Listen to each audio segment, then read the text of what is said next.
Lumipas man ang maraming taon, nagbago man ang sitwasyon ng mundo, moderno at makabago man ang kinagisnan ng mga tinaguriang Gen Z, masarap pa ring balikan ang nakaraan. wala mang kagamitan para gawing bigas ang palay.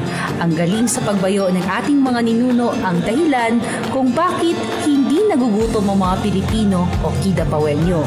Sa pamamagitan ng isang patimpalak, binuhay ng mga kalahok ang tradisyonal na paggawa ng bigas gamit lang ang lusong at alho, ang palay ginawang bigas.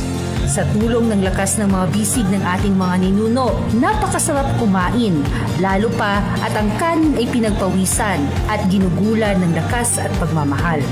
Ang paglubok sa Humay Challenge na pinangasiwaan ng Kidapawan City Government ay may mithiing pahalagahan ang kulturang Pilipino at pagkakataon na makapagbalik tanaw sa sinaunang payak na pamumuhay.